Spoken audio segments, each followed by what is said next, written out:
Segunda Timoteo, capítulo 4, versículos 1 y 2. Dice, te encarezco delante de Dios y del Señor Jesucristo, que juzgará a los vivos y a los muertos en su manifestación y en su reino. Que prediques la palabra, que instes a tiempo y fuera de tiempo, redarguye, reprende, exhorta con toda paciencia y doctrina. Repito el último versículo, que prediques la palabra, que instes a tiempo, fuera de tiempo, redarguye, reprende, exhorta con toda paciencia y doctrina. Amén. Qué precioso texto. Ahí va a dar la razón, pero luego estaremos hablando acerca de eso. Ahora, meditemos a continuación en las dos preguntas que les he dicho. Antes de iniciar con los pastores, no, aún no estoy presentando. Antes de iniciar con los pastores, vamos a mirar los dos textos y las dos preguntas que he recibido. Aunque no tuvimos el foro, no vi por qué no debiéramos tener nosotros, bueno, esta sesión pequeña de responder estas preguntas, porque tiene que ver con lo que veníamos discutiendo. Me parece que es importante por claridad. Voy a ir a la escritura primero, al libro de Hechos. Hechos capítulo 2. Tengo una pregunta que surgió de acá, luego de que estuvimos nosotros compartiendo acerca de los apóstoles y su mensaje, surgió una pregunta acerca de este texto, pues precisamente nosotros afirmamos de que los apóstoles fueron llamados directamente por Cristo, que los apóstoles, además de haber sido llamados directamente por Cristo, un requisito esencial era de que hubieran estado con Cristo desde su bautismo hasta la ascensión, o sea, que hubieran caminado con Cristo, que fueran testigos presenciales, además que fueran testigos de la resurrección, que ellos pudieran hablar a todos los hombres acerca de la resurrección porque ellos mismos la habían visto, y que ellos testificaran lo que habían visto, oído, palpado, no solo de manera oral, sino también escrita, de que ellos escribieran la revelación.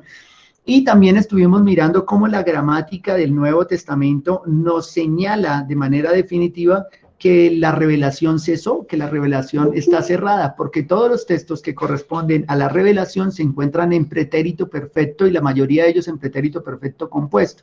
Quiere decir de que la acción se ejecutó completa en el pasado, que Dios ya ha revelado todo lo que tenía que decirnos a nosotros, a la iglesia, lo ha revelado en la Escritura, primero a sus profetas por visiones y sueños, pero luego a los apóstoles de manera presencial, y que una vez revelado el mensaje ya no es necesario ni profetas ni apóstoles, porque la revelación ya ha sido dada, y que también los dones milagrosos y de revelación no son necesarios, porque ellos fueron dados para respaldar o mostrar que el mensaje dado por estos hombres era el mensaje que Cristo en realidad había encomendado. O sea, estos dones milagrosos y la revelación están todos en el marco del fundamento y del cimiento de la iglesia.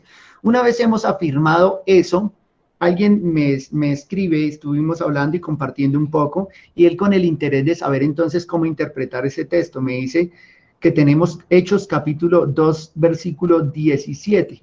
Acá está Hechos 2, 17. Creo que ustedes ya lo están viendo. Dice, y en los postreros días, ya habíamos señalado esto acerca de los postreros días, dice Dios, derramaré de mi espíritu sobre toda carne, y vuestros hijos y vuestras hijas profetizarán, y vuestros jóvenes verán visiones. Escuchen esto.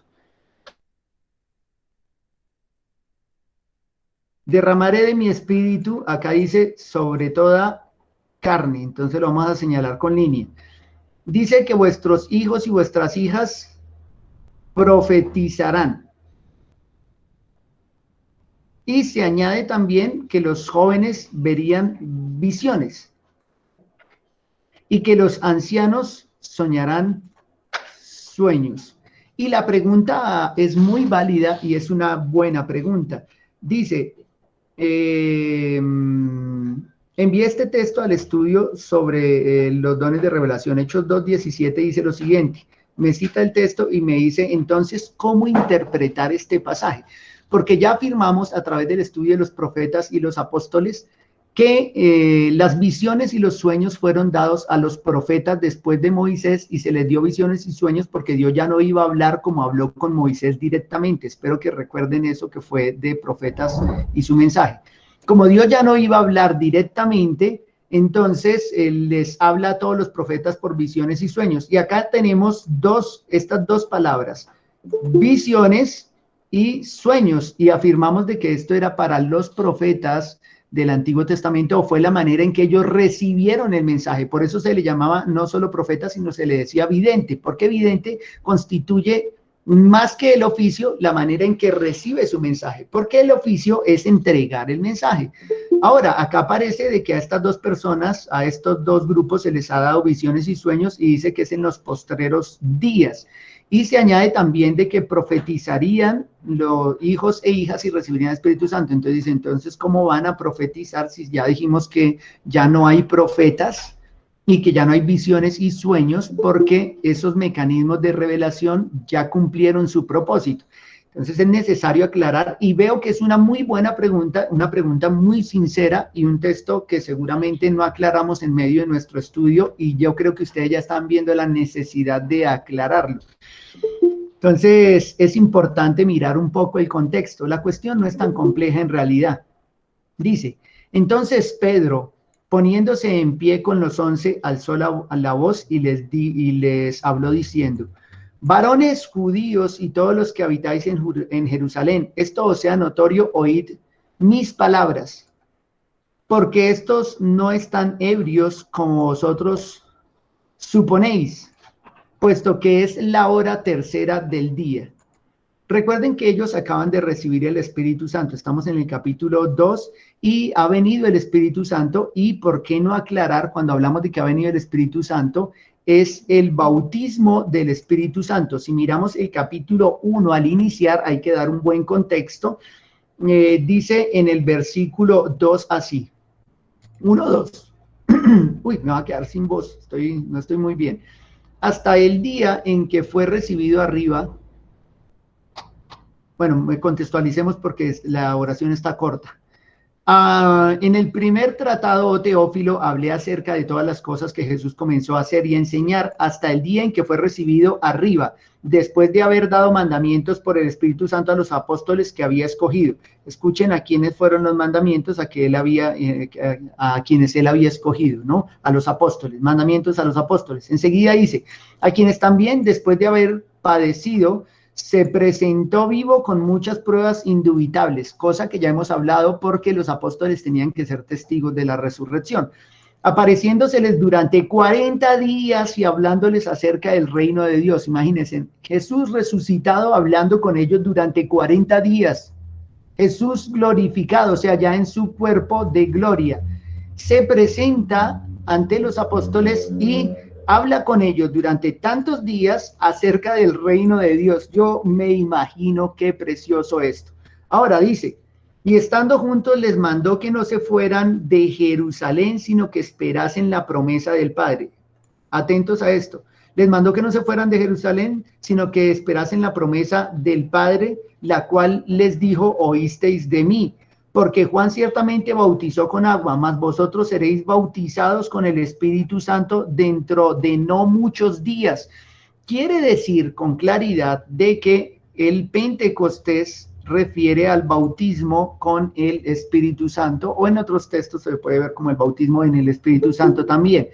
Eso es lo que ocurre en el Pentecostés en el capítulo 2, el bautismo con el Espíritu Santo. Si ustedes confrontan las citas que aparecen acá en sus Biblias, de pronto aparece también la misma B y se los va a llevar a ustedes a revisar citas de los evangelios donde Juan el Bautista está hablando acerca de que él no es digno siquiera de desatar el calzado del Señor, que él solo está bautizando con agua, pero el que venía detrás de él bautizaría con Espíritu Santo y fuego.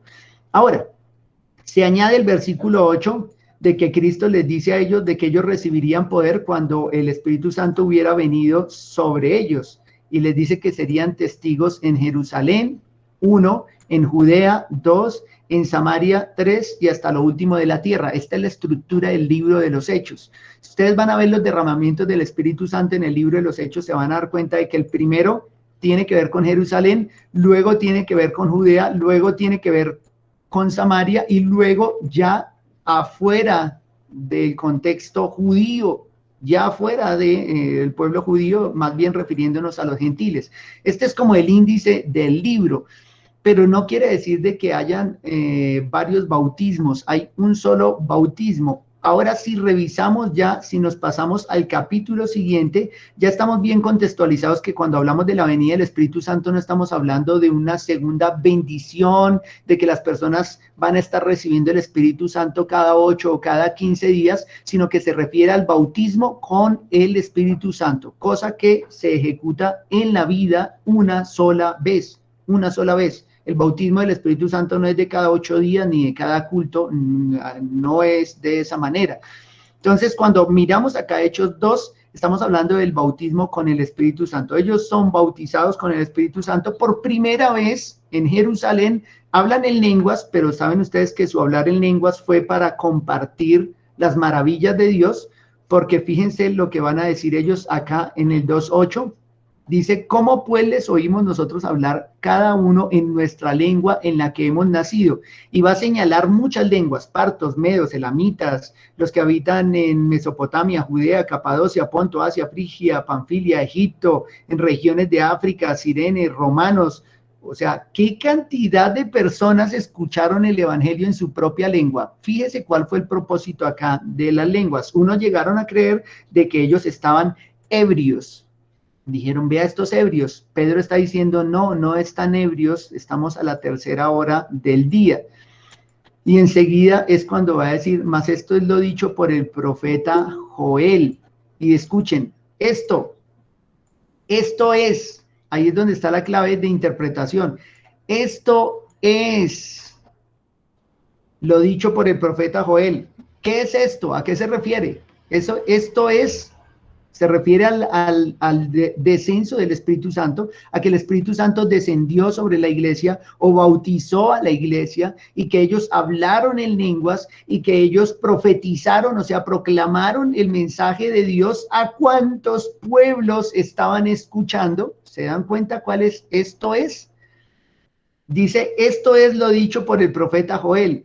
¿Qué es lo dicho? No es que ellos estaban ebrios, sino que han recibido el Espíritu Santo y han hecho o han cumplido esta profecía que Joel ya había dado. Esto es lo dicho por el profeta Joel. Entonces, cuando dice, en los postreros días, dice Dios, derramaré mi espíritu, vuestros hijos e hijas profetizarán, los jóvenes verán visiones y los ancianos soñarán sueños, no es que esté diciendo de que es para los últimos días, o sea, los nuestros, porque ya aclaramos, incluso en escatología, de que ya estamos en los últimos días. Desde la primera venida de Cristo estamos en los últimos días. ¿Por qué lo podemos afirmar? Este mismo texto nos lo enseña, porque lo que ocurrió en el Pentecostés es lo que Joel había dicho que ocurriría en los postreros días. Este texto no está diciendo de que en los últimos días van a ocurrir estas cosas, sino que en ese momento preciso del Pentecostés, de Hechos capítulo 2, estas cosas ocurrieron. O sea, el Pentecostés fue el fiel cumplimiento de lo que dijo el profeta Joel. Una vuelta más, para aclarar todavía mejor. El versículo 17 no está diciendo de que al final de los días, antes del siglo venidero, estas cosas van a ocurrir. El versículo 17 es la cita del profeta Joel, la cita que señala que en los últimos días ocurrirían en estas cosas. Pero Pedro no está diciendo, y esto va a ocurrir al final, sino que está diciendo, esto que ustedes están viendo es lo que dijo Joel. En otras palabras, hoy se cumplió esta profecía, es lo que está diciendo Pedro. Hoy se ha cumplido esta profecía. Entonces, este versículo 17 no puede ser interpretado como profético, o sea, como para el futuro, sino como el cumplimiento de una profecía del Antiguo Testamento. Por lo tanto, no aplica ni para profetas, ni para apóstoles, ni para quienes dicen tener visiones, sueños y quieren profetizar hoy día, porque tuvo su fiel cumplimiento en el día del Pentecostés. Espero haber sido claro con esta primera respuesta. Este texto se interpreta en la época del Pentecostés y no señala a épocas posteriores. Él está diciendo, esto es lo que dijo el profeta. Esto es lo que ocurrió acá, es lo que dijo el profeta Joel.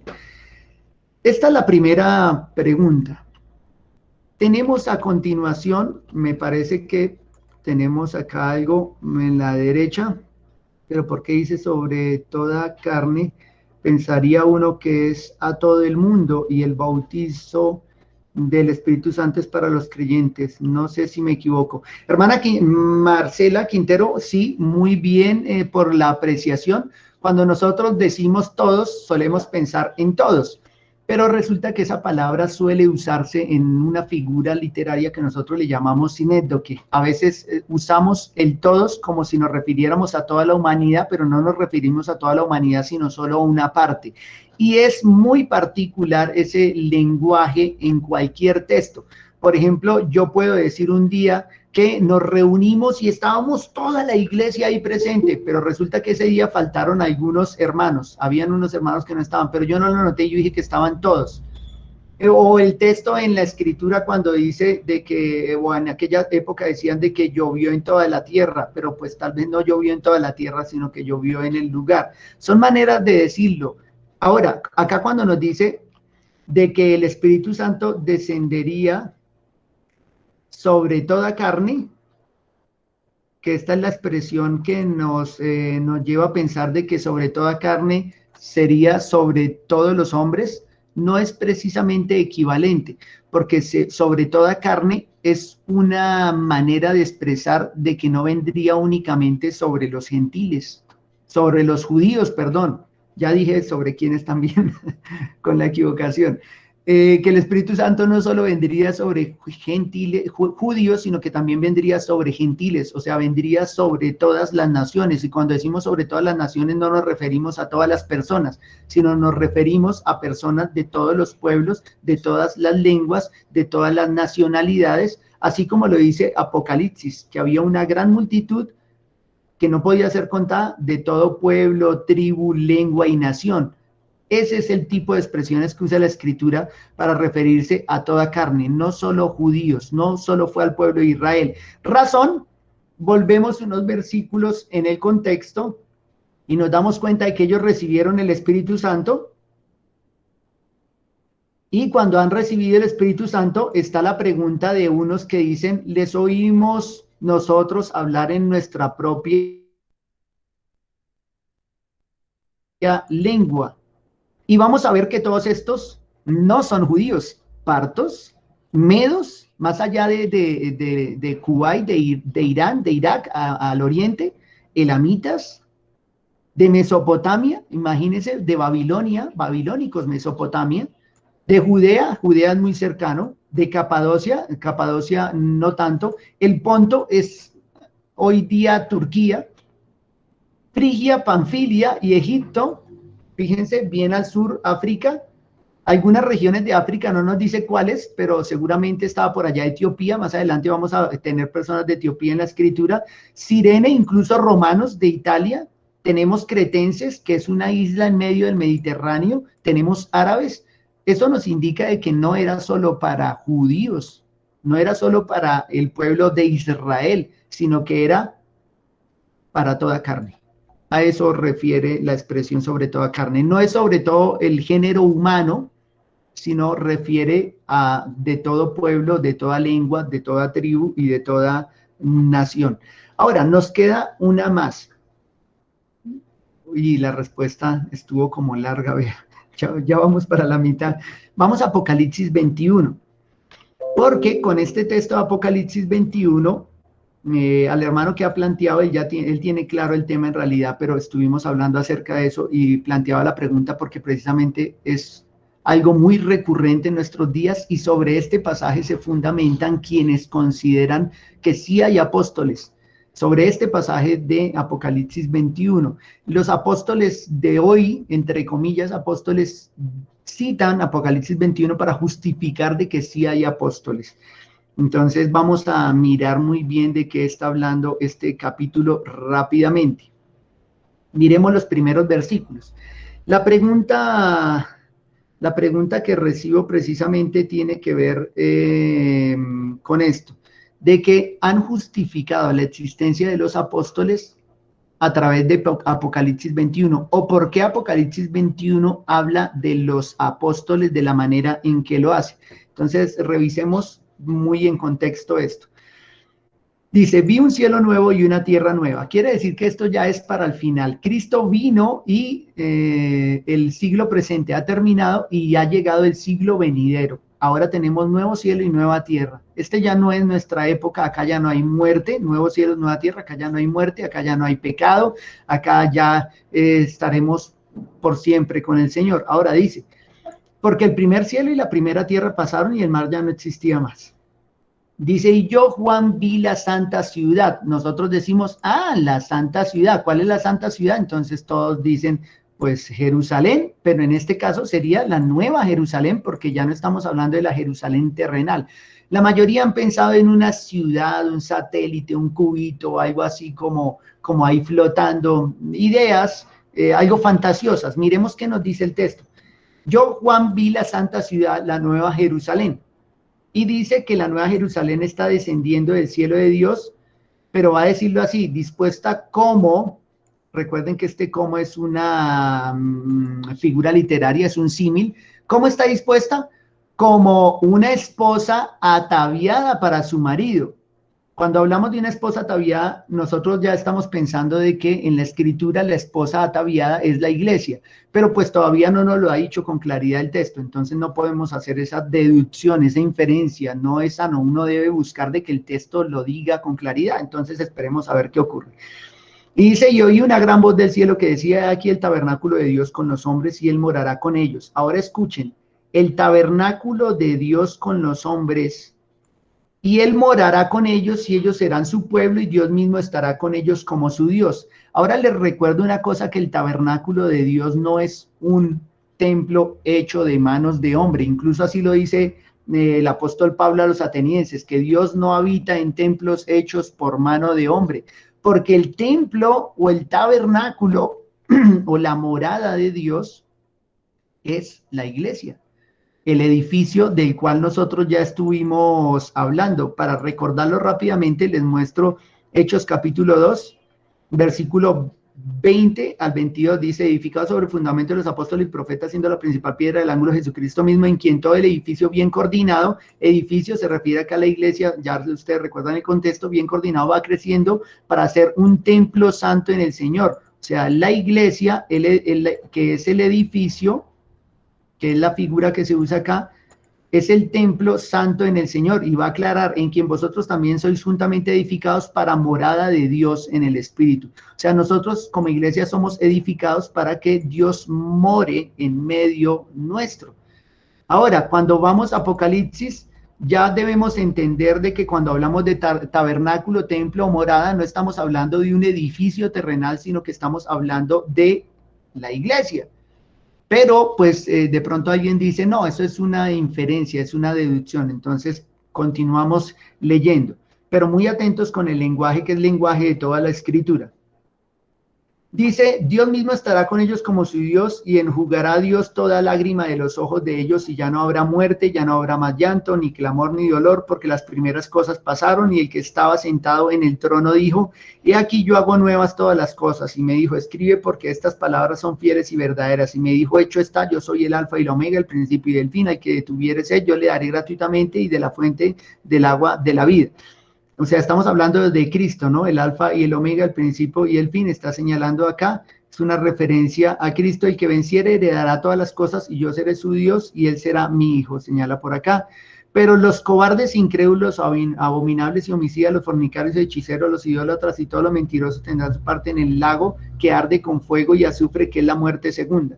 Ahora inicia el texto, ya estamos contextualizando, del cual se fundamentan para argumentar a favor de apóstoles en nuestros días.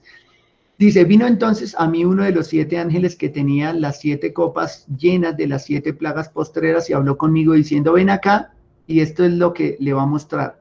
Te mostraré la desposada. Díganme ustedes quién es la desposada. Seguramente allá están diciendo la iglesia.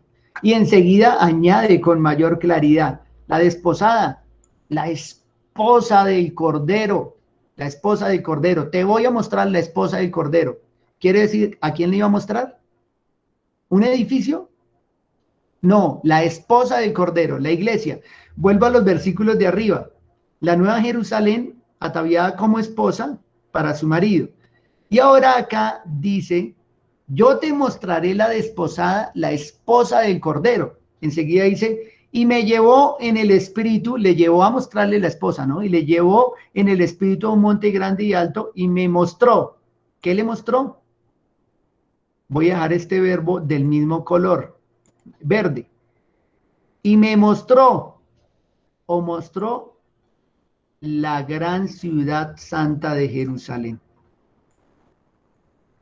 que descendía del cielo de Dios. Ah, descendía, como decía acá, ataviada como un esposo, la nueva Jerusalén, la santa ciudad.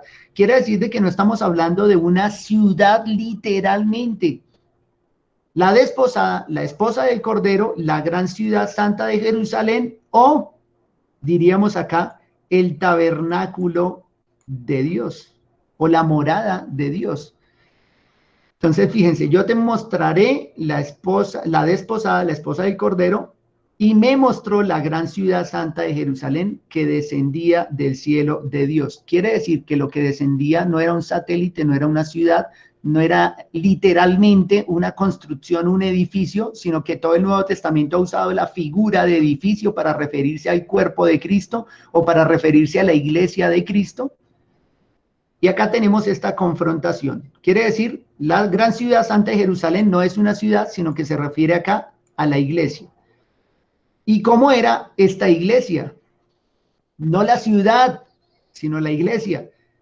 Esta descendió teniendo la gloria de Dios y su fulgor era semejante a una piedra preciosísima como piedra de jaspe, diáfana como cristal. Y esto señala a la santificación de la iglesia, santificación que fue obrada por la obra de Cristo y luego por la obra continuada del Espíritu Santo en nosotros. O sea, es una iglesia santa, sin mancha y sin arruga. Yo creo que ustedes lo recuerdan, que Cristo amó a su iglesia, se entregó por ella para santificarla y para presentársela a sí mismo sin mancha, sin arruga. Pues esta iglesia, acá no estamos hablando de una ciudad, la iglesia es diáfana. ¿Cuántas veces muchos están esperando una ciudad, la Nueva Jerusalén, para habitar en ella? Incluso yo hasta canté, Jerusalén, qué bonita eres, calles de oro, mar de cristal. Y al final decía, y uno cerraba los ojos, levantaba las manos y decía, por esas calles yo voy a caminar. Hablando de calles de oro y mar de cristal. ¿Qué es lo que quieren los cristianos de hoy? Materialistas. Si estamos hablando de la iglesia, no de un edificio, y nuestra corona y nuestra gloria y nuestra recompensa y nuestra herencia no será una ciudad material, sino que será la misma presencia de Cristo. Él es nuestra herencia. Entonces, fíjense que acá nos estamos refiriendo a la esposa del Cordero, diáfana como el cristal. Tenía un muro grande y alto con 12 puertas, y claro, esto todo es una metáfora, esto es lenguaje alegórico, esto no es lenguaje en prosa, sin figura literaria, sino que es un lenguaje alegórico, pero afortunadamente el lenguaje alegórico nos da las respuestas claritas, ahí no hay nada confuso. Estamos hablando de la iglesia de Cristo. Cuando dice que tenía un muro grande y alto con 12 puertas, no es que hay 12 puertas literales. Entonces alguien se está imaginando una ciudad con 3 puerticas por cada lado, como un cubito, ¿sí? Con 3 puerticas. Y en las puertas 12 ángeles y nombres inscritos que son los de las 12 tribus de los hijos de Israel. Entonces alguien ya se está imaginando una ciudad, un cubo con 3 puertas por cada lado, 3 puerticas, y ahí encima de cada puerta el nombre de una tribu, ¿sí? Pero no está hablando de una ciudad, sino de la iglesia, porque la iglesia no solo está constituida por aquellos santos del Nuevo Testamento, sino por todos aquellos que creyeron en Cristo y por fianza fueron salvos en el Antiguo Testamento. Te dice que tenía un muro grande y alto con 12 puertas y en las puertas 12 ángeles y nombres inscritos que son los de las 12 tribus de los hijos de Israel. Y dice al oriente 3 puertas, al norte 3 puertas, al sur 3 puertas y al occidente 3 puertas. ¿Se dan cuenta? Es una figura literaria. Dice, y el muro de la ciudad tenía 12 cimientos. Ojo, 12 cimientos, cosa que nosotros ya estuvimos hablando. 12 cimientos. ¿Quiénes serán los 12 cimientos? Y sobre ellos los 12 nombres de los 12 apóstoles. Esto es más que claro porque nosotros lo habíamos estado discutiendo. No se refiere a una ciudad de calles de oro, de mar de cristal, diáfana como piedra de jaspe, que tiene 12 puertas, cada puerta tiene el nombre de una tribu y que hay 12 cimientos sobre los cuales está sostenida toda la ciudad y cada cimiento tiene un nombre de los apóstoles. Entonces hay un cimiento que dice Pedro, otro que dice Juan, otro que dice... No, es una figura de la iglesia o la esposa de Cristo. Una esposa que ha sido escogida, que ha sido santificada y que está o que es compuesta tanto de judíos y gentiles que han puesto su fe en Cristo y que además está cimentada sobre los apóstoles y profetas, cosa que nosotros reiteramos y señalamos porque ese fue uno de los textos de partida de nuestro estudio, Efesios 2:20. Efesios 2:20 dice edificado sobre el fundamento de los apóstoles y profetas, o sea, fundamento. Y hablamos de que el fundamento es la doctrina de los apóstoles y profetas. ¿Cuál es la doctrina de los apóstoles y profetas? Que Cristo resucitó. Primero los profetas que Cristo venía y ahora de los apóstoles que Cristo vino, murió y resucitó. Y que ellos lo vieron incluso no solo resucitado, sino ascendiendo al cielo. Que ellos pusieron todos los cimientos o todos los fundamentos doctrinales de la iglesia y los plasmaron de manera escrita en su palabra. Ese es el fundamento del que estamos hablando acá. Quiere decir de que el texto de Apocalipsis no nos está señalando una ciudad literalmente, sino que nos está hablando de la iglesia de Cristo, diáfana como cristal, en la cual encontramos no puertas, sino encontramos aún a los santos del Antiguo Testamento y a hermanos nuestros de las 12 tribus y también un cimiento muy firme, que es el cimiento de los apóstoles y profetas. Y enseguida dice, el que habla conmigo, el que hablaba conmigo tenía una caña de medir de oro para medir la ciudad, sus puertas y su muro. La ciudad se hallaba establecida en cuadro y su longitud es igual a su anchura y él midió la ciudad con la caña 12,000 estadios, la longitud, altura y la anchura de ellas son iguales. O sea, un cubo, una figura geométrica. A eso se refiere, una figura geométrica. ¿Se imaginan ustedes una ciudad geométrica? Esa es la Nueva Jerusalén. Ahí vamos a vivir nosotros, a eso se refiere. Esa es la morada o ese es el tabernáculo de Dios. Luego el tabernáculo de Dios no es la iglesia de Cristo, no es la iglesia el templo de Dios, no es la iglesia la esposa del Cordero. Entonces quiero que noten que el capítulo 21 de Apocalipsis no nos está hablando de una ciudad literal, sino que nos está hablando de una iglesia que fue elegida, que fue llamada por la predicación del Evangelio, que muchos vinieron en fe antes de Cristo y después de Cristo, y que ellos son los que estarán con Cristo, que estarán con el Señor, cumpliendo estas palabras del pacto que se nos señalan acá. Y Él morará con ellos y ellos serán su pueblo. Ahora que, fíjense algo que no añadí ahora, algo que no dije cuando pasé porque tenía el propósito de hablar del tabernáculo, pero no dije lo siguiente. Y oí una gran voz del cielo que decía que el tabernáculo de Dios con los hombres, estamos hablando de una ciudad. ¿Y por qué nos habla entonces de ellos?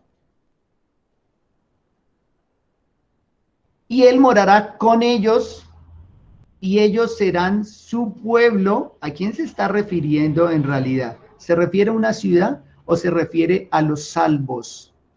A la iglesia amada, la esposa del Cordero. Creo que la respuesta ustedes la tienen allá. Aunque alguno en su posición de siempre no quiera reconocerlo, el texto es muy claro. El texto no está hablando de una ciudad, no está hablando de una ciudad una ciudad terrenal, sino que está hablando de aquella ciudad cuyo arquitecto y constructor es Dios. En esa esperaba Abraham, esperaba en la iglesia de Cristo, esperó en Cristo mismo, en la herencia. Entonces, eso en cuanto a esta explicación.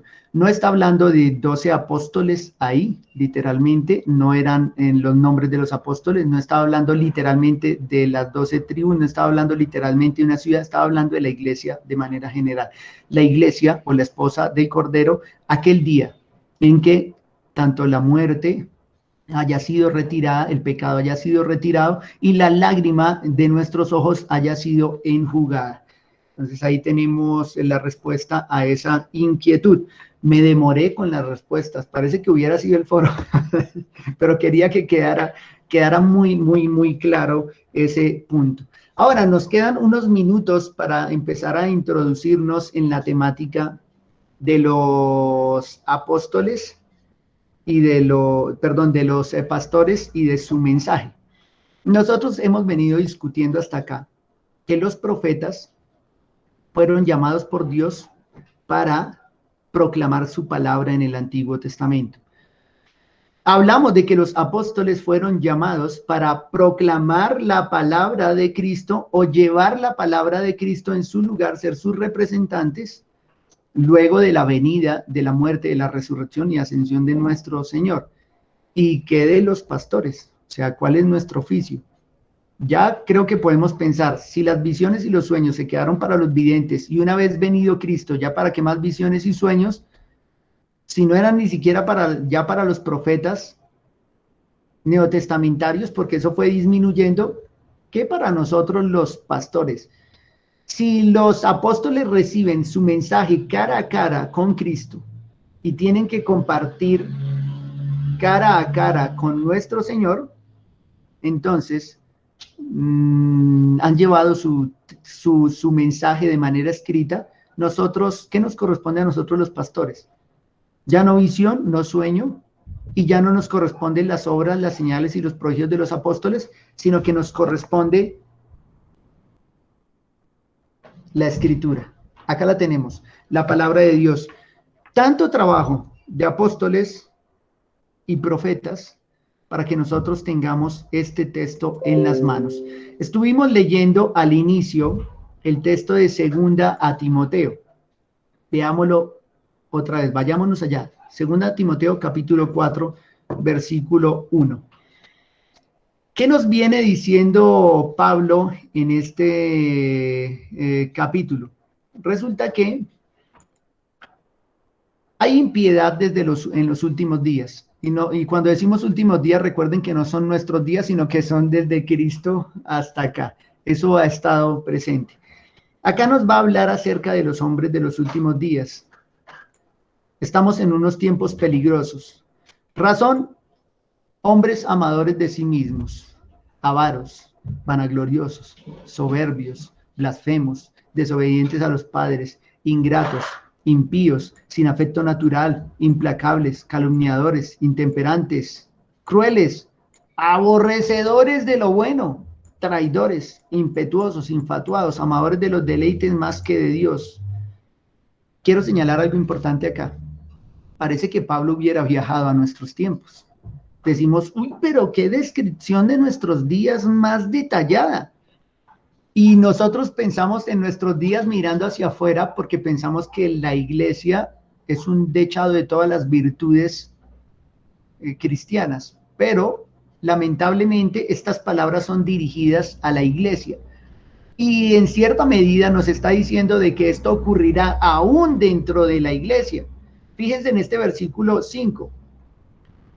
Estos hombres, estos de los que hablamos acá, hombres amadores de sí mismos y de todo lo demás que nos acaba de decir la lista, nos añade acá que tendrán apariencia de piedad, pero negarán la eficacia de ella. A estos evita. Esos que tienen apariencia de piedad, sí. Seguramente muchos van a nuestras iglesias y están con nosotros y escuchan la palabra de Dios, pero niegan la eficacia de ella con sus propias vidas, o sea, su manera de vida. Nada más fíjese esa descripción de la que acabamos de hablar. Ahora dice, porque de estos son los que se meten en las casas y llevan cautivas a las mujercillas cargadas de pecados, arrastradas por diversas concupiscencias. Estas siempre están aprendiendo y nunca pueden llegar al conocimiento de la verdad. Y de la manera que Janes y Jambres resistieron a Moisés, así también estos resisten a la verdad. Miren, importante señalamiento. Resisten a la verdad muchos aún dentro de la iglesia, hombres corruptos de entendimiento, réprobos en cuanto a la fe, mas no irán más adelante porque su insensatez será manifiesta a todos, como también lo fue la de aquellos. Esto afana, una descripción como esta afana, porque nos lleva a pensar de que esto no va a ocurrir únicamente afuera en el mundo, sino que aún dentro de la iglesia se van a ver este tipo de cosas. Seguramente, y gracias a Dios, nosotros hemos tenido una muy bella iglesia acá en Facatativá, en Funza, Mosquera, nuestros hermanos de Villeta, nuestros hermanos de Cúcuta, los hermanos que vienen desde Bogotá, hermanos que incluso nos están escuchando de Bogotá, muy bellos hermanos. Pero no vamos a taparnos los ojos y no vamos a decir que estas cosas ocurren aún en la iglesia contemporánea. Ahora fíjense en este pero que tiene acá a Timoteo, pero tú has seguido mi doctrina, conducta, propósito, fe, longanimidad, amor, paciencia, persecuciones, padecimientos como los que me sobrevinieron en Antioquía, en Iconio, en Listra, persecuciones que he sufrido y de todas me ha librado el Señor. O sea, está hablando a Timoteo, le está diciendo de que él ha seguido la doctrina, y bueno, de seguir la doctrina se desprende lo demás, la conducta, el propósito, la fe, longanimidad, amor, paciencia, demás. El 12 dice, y también todos los que quieren vivir piadosamente en Cristo Jesús padecerán persecución. Oh, qué claro y qué promesa tienen acá. No sé quién toma esa promesa ahora. Padecerán persecución. Así hablan los de la edad contemporánea, ¿no? Fue una pequeña ironía. Así hablan, tome esa promesa y cuando tome la promesa, venga y pague por ella. Así hablan muchos hoy, pero no toman este tipo de promesas. Fíjense que quienes han seguido la doctrina y han vivido la doctrina, padecerán persecución. Mas los malos hombres y los engañadores irán de mal en peor, engañando y siendo engañados. Fíjense que eso hace referencia precisamente dentro de la iglesia, engañando y siendo engañados. Pero persiste tú. Esto es un énfasis nuevamente, para Timoteo, para este joven pastor. Pero tú has seguido mi doctrina, y acá le dice, pero persiste tú en lo que has aprendido y te persuadiste sabiendo de quién has aprendido y que desde la niñez has sabido las sagradas escrituras, las cuales te pueden hacer sabio para la salvación por la fe que es en Cristo Jesús. Toda la escritura es inspirada por Dios y útil para enseñar. Acá tenemos 4 cosas importantes, creo que ustedes ya las conocen porque es un texto bien reconocido de la escritura, no solo para enseñar, sino también para mostrar el error, redarguir, pero no solo para señalarnos el error, sino que la escritura también nos lleva a corregir el error y además nos instruye en justicia. Si la escritura es todo eso, ¿para qué necesitamos otra cosa? ¿Para qué las personas quieren visiones? ¿Para qué las personas quieren sueños? ¿Para qué las personas quieren milagros? ¿Para qué las personas quieren proezas? Si eso es lo que buscan todos los de acá arriba, todos estos. Y acá le está diciendo, ¿tú qué debes hacer? Persistir en la doctrina, o sea, en las escrituras. Un consejo a un joven pastor, no te separes de las escrituras. Consejo de Pablo a Timoteo. Persiste tú en lo que has aprendido. ¿De qué? De las escrituras que desde la niñez le habían sido enseñadas, las sagradas escrituras. Vemos que le habían sido enseñadas desde la niñez por su mamá y por su abuela. 2 mujeres habían estado compartiéndole las escrituras y que además ahora las había aprendido de Pablo, y que estas escrituras tienen el poder de enseñar, de mostrar el error, de corregir el error y de instruirnos en justicia, y el propósito a fin de que el hombre de Dios, o sea, hablando del pastor, sea perfecto. Y si las escrituras pueden llevar a un hombre de Dios a ser completado, a ser santificado, a ser perfeccionado y ser preparado para toda buena obra, ¿cuánto más a la iglesia? Piénsenlo. Piénsenlo. En ese contexto es donde tenemos estas palabras del capítulo 4. Contextualicémonos bien de por qué se le están diciendo estas cosas a este joven pastor.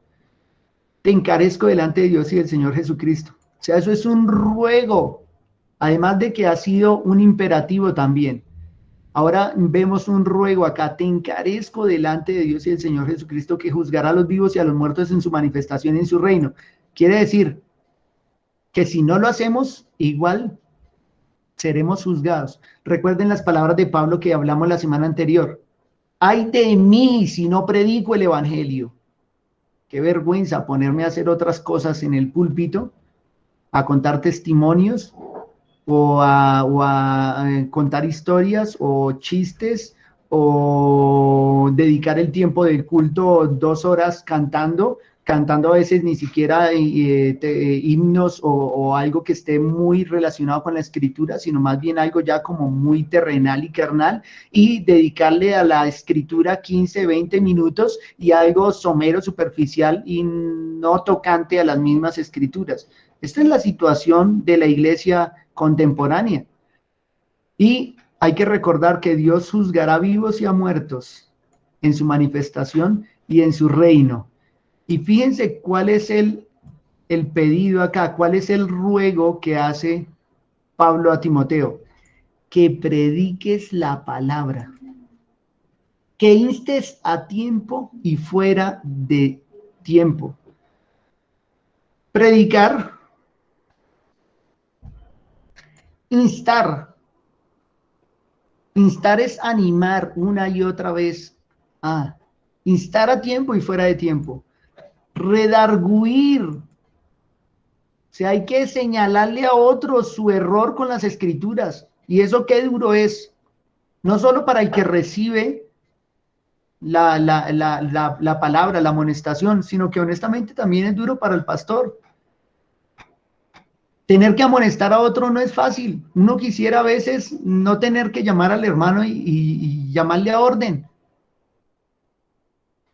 No solo porque no es de lo más sencillo tener que hacerlo, sino porque la respuesta a veces no es positiva de parte del pueblo. O sea, la oveja, en vez de agachar la cabeza, saca cuernos y da de topes, porque no le gusta ser redarguido, no le gusta que le digan que no está haciendo bien. Pero acá dice, sin embargo, que lo haga todo el tiempo, que predique, que inste fuera de tiempo, a tiempo y fuera de tiempo, que redarguya, que reprenda. Cuando está punto y coma, quiere decir que la idea siguiente se relaciona con la anterior, o sea, a tiempo y fuera de tiempo tengo que redarguir con la escritura, pero ya nos mostró que no solo mostramos el error, sino también mostramos con la escritura cómo corregirlo, que reprendamos, que exhortemos, y nos señala con toda paciencia y doctrina. O sea, ¿qué énfasis en la doctrina hace Pablo a Timoteo en este capítulo 3 y en el capítulo 4? ¿Cuál es la razón por la cual se hace tanto énfasis en la doctrina una y otra vez? Pero persiste tú en lo que has aprendido, pero persiste tú en la doctrina, pero reprende y reprende con doctrina. ¿Por qué razón? Porque vendrá tiempo cuando no sufrirán la sana doctrina. Otra versión, este versículo 3, creo que ustedes de pronto lo han visto en otras, pues llegará el tiempo en que la gente no escuchará más la sólida y sana enseñanza, seguirán sus propios deseos y buscarán maestros que les digan lo que sus oídos se mueren por oír. O sea, fíjense cuál es el propósito.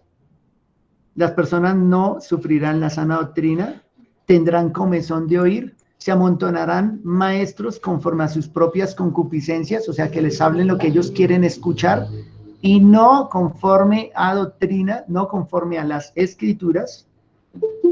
Dice acá que apartarán de la verdad el oído, o sea, eso ocurrirá, no refiere al mundo, sino está hablando de la iglesia. Dentro de la iglesia apartarán de la verdad el oído, y lo peor, se volverán a las fábulas. Dígame qué es esto, apartar el oído de las escrituras y volcarnos a las novelerías contemporáneas. novelerías sin razón, novelerías sin doctrina, novelerías sin lógica. O sea, hoy hay unas cosas absurdas, a veces provoca reír, pero a la vez llorar de las barbaridades que uno escucha que hacen los hombres con las escrituras, con la palabra de Dios. Y vuelve otra vez en verde, pero tú sé sobrio en todo. Pero tú sé sobrio en todo. Como si dijera que los otros no están sobrios, sino que viven como ebrios, sin control. Pero tú sé sobrio en todo, soporta las aflicciones, haz obra de evangelista, cumple tu ministerio. Este predica la palabra, es el ministerio del pastor. Hasta acá quería llegar, pero tú cumple tu ministerio. En parte, claro que nos faltan muchas cosas que hablar, hoy apenas estamos introduciendo, pero quiero que se den cuenta que cuando hablamos del pastor y de su oficio, o el pastor y su mensaje, es muy claro. El ministerio del pastor está relacionado con las escrituras. El pastor es otro portavoz de Dios. El pastor es otra boca de Dios. Él está en la responsabilidad de predicar la palabra. Ay de él si no predica la palabra. Ay de él si no lo hace. Quiere decir que hasta acá, profetas, apóstoles y pastores en sí tienen el mismo oficio, proclamar la palabra de Dios. Diferencias: unos lo recibían por visiones y sueños, otros lo recibieron de manera presencial, pero con gran autoridad. Nosotros lo recibimos de manera escrita y la autoridad del pastor no es él mismo, sino que la autoridad es conferida por la palabra de Dios. Todo pastor que predica la palabra de Dios debe ser oído, debe ser escuchado, debe ser atendido y debe ser obedecido. Aquel que no se sujeta a las escrituras no merece también sujeción de parte del pueblo. La sujeción del pueblo es a la palabra de Dios y por lo tanto a los siervos que predican la palabra de Dios, no a otros. Dejemos hasta acá, mis hermanos. Nos ha dado el tiempo. Quiero que oremos y roguemos por estas cosas, porque nosotros no podemos mirar hacia adentro y decir, acá todo va bien. La iglesia de Cristo siempre necesita ser santificada. La iglesia de Cristo siempre necesita continuar en su peregrinaje creciendo conforme a la estatura del varón perfecto. Necesitamos ser conformados todavía más y más a la imagen de nuestro Señor. O sea, hay mucho que trabajar. Gracias a Dios por su iglesia. Gracias a Dios porque la iglesia acá no presta grandes problemas, porque los hermanos quieren escuchar las escrituras.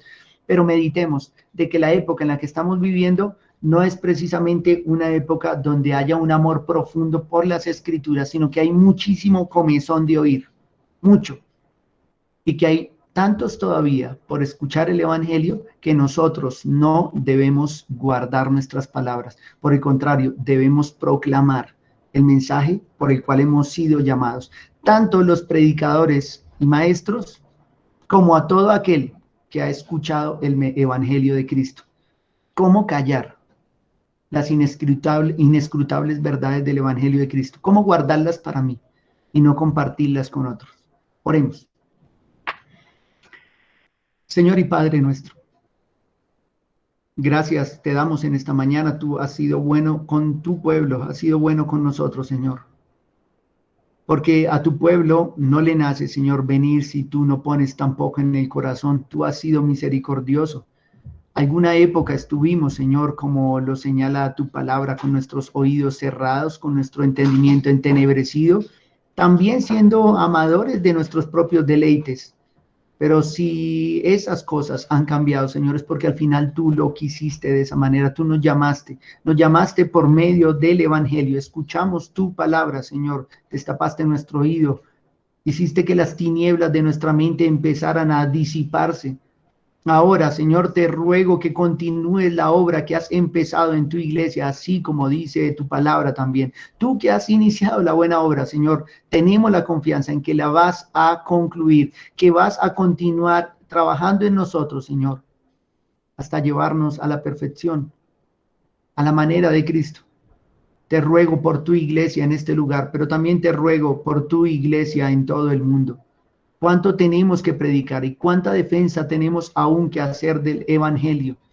Ayúdanos a ser firmes. Ayúdanos a tener el carácter, Señor, para predicar y para cumplir nuestro ministerio. Que no haya temor en nosotros, Señor, de hombres, porque nuestro temor lo debemos a ti, no a otros como nosotros. Te ruego, Señor, que como pastores, como predicadores y como maestros, seamos fieles a tu palabra primero, Señor, que al pueblo. Bien dice, Señor, también el apóstol Pablo, si nosotros todavía quisiéramos agradar a los hombres, seguramente no seríamos siervos de Cristo. Y somos siervos tuyos, lo que quiere decir que es probable que no agrademos a muchos, pero ayúdanos, Señor, a tener el carácter y la fuerza para continuar cumpliendo con nuestro ministerio. Lo rogamos, Señor, ahora, en el nombre de nuestro Señor Jesucristo, nuestro amante Salvador. Amén.